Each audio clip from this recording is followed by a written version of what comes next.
दोष नहीं होंगे, ये अवगुण नहीं होंगे, ये गुण हो जाएंगे। क्यों?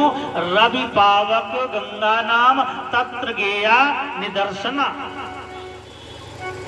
रवि पावक गंगा नाम।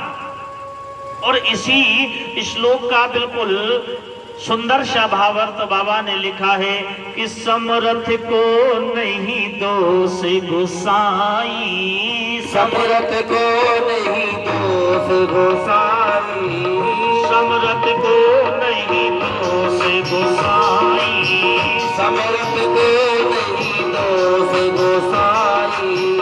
रवि पावक सुर सर की नाई, रवि पावक सुर सर की नाई, रवि पावक सुर सर की नाई, रवि पावक सुर सर की नाई। समरथ को नहीं दोष गोसाई, समरथ को नहीं दोष गोसाई, को नहीं दोष गोसाई।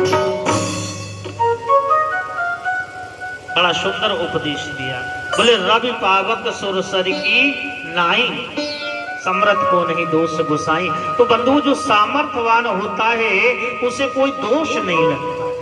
इसीलिए परमात्मा का एक नाम है निर्दोष। अब हम और आप नाम रख लें तो इससे मतलब ये नहीं कि हम भी निर्दोष हो जाएंगे। हम में दोष है। उदाहरण के तौर पर बंधुओं, हम लोग गंगा स्नान के लिए जाते हैं। आज आप लोग सब लोग ये बात जानते हैं कि माँ गंगा का कैसा जल है, क्या व्यवहार है, कैसी व्यवस्था है, सब जानते हैं। हजारों नालियां ऐसी हैं, नाले ऐसे हैं जो गंगा में पड़े हैं। दुनिया भरे का कूड़ा जो है गंगा में डाला जाता है। दिन भर में कितने सूकर कुकर कितने लोग स्नान करते हैं, लेकिन फिर भी हमारा भाव हमेशा पहले भी रहा है, आज भी रहता है। क्या? माँ गंगा में स्नान के बाद हृदय में अपने आप ये विचार आता है कि भैया हम पाप मुक्त हो गए, बड़ा आनंद आया। इतना सब कुछ होने के बाद में क्यों आता है? क्योंकि गंगा सामर्थ्यवान है।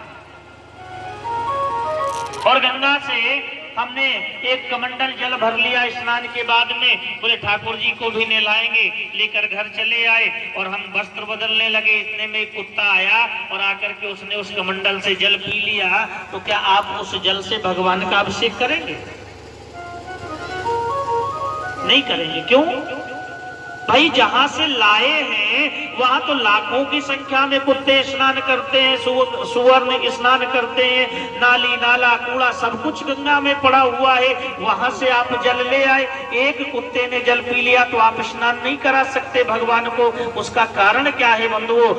उसका कारण यही है कि हमारे जो कमंडल में है ना, ये अंश नहीं है, ये गंगा नहीं है, गंगा का अंश है।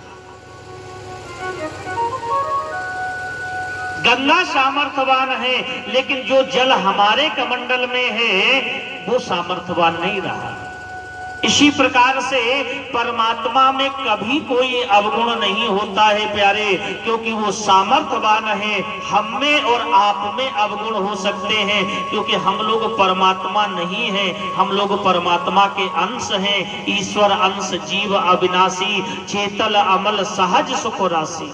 हम लोग परमात्मा के अंश हैं, इसलिए हम में विकार हो सकते हैं, हम में अवगुण हो सकते हैं, लेकिन परमात्मा में अवगुण नहीं। तो बंधुओं, जब भी हमें अपने धर्म शास्त्रों में कहीं कुछ गलत दिखे, अपने सनातन धर्म में कुछ ऐसा दिखे कि जिससे मन में शंका हो, तो शंका मत करना, क्योंकि वहां तक देखने की सामर्थ्य हम में नहीं है। हम में दोष है, लेकिन हमारे शास्त्र गलत है, हमारा धर्म गलत है, ठाकुर जी में दोष है, ये सोचना महापाप का भागी कहलाता है वो व्यक्ति जो ऐसा विचार करता है। ये शिव महापुराण में वर्णन किया है। भाई, सामर्थ्यवान जो है उसको दोष नहीं लगता।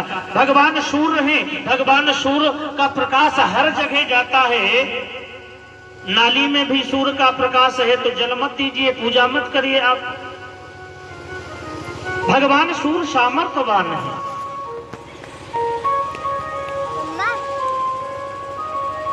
अग्नि जो है वो सामर्थ्यवान है।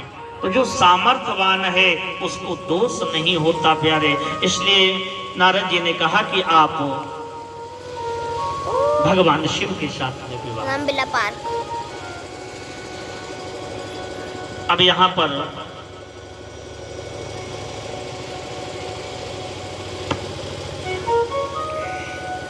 माता पिता कैसे कहें, तो आज मैया ने अपना स्वप्न सुनाया है। माता कहती है कि हे पिताजी, हे माँ, आज रात्रि को मैंने एक स्वप्न देखा है कि माता शृणु महाप्राज्ञे अधतने अजम मुहूर्त के रात्रौ दृष्टो मया स्वप्नस्तम वदामि कृपाम कुरु। बोले मैंने आज एक स्वप्न देखा है और स्वप्न में जो ब्राह्मण मुझे दिखाई दे रहे हैं वो साक्षात भगवान नारायण ही हैं, जो कि मुझे बड़ा सुंदर उपदेश कर रहे हैं तपस्या करने के लिए। हिमांचल महाराज ने भी कहा, बोले स्वप्न मैंने भी देखा है और आज मेरे स्वप्न में भी जो ब्राह्मण दिखे मुझे ऐसा लगता है साक्षात रुद्र हैं। लेकिन समस्या एक बात की हो गई,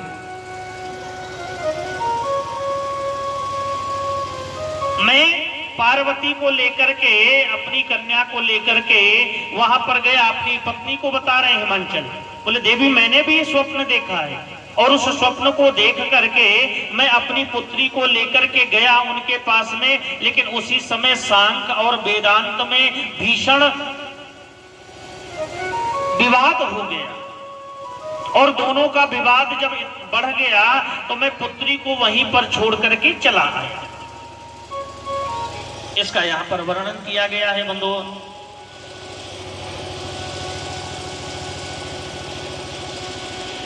इधर भगवान शिव समाधि में हैं। एक दिन भगवान शिव की जब समाधि खुली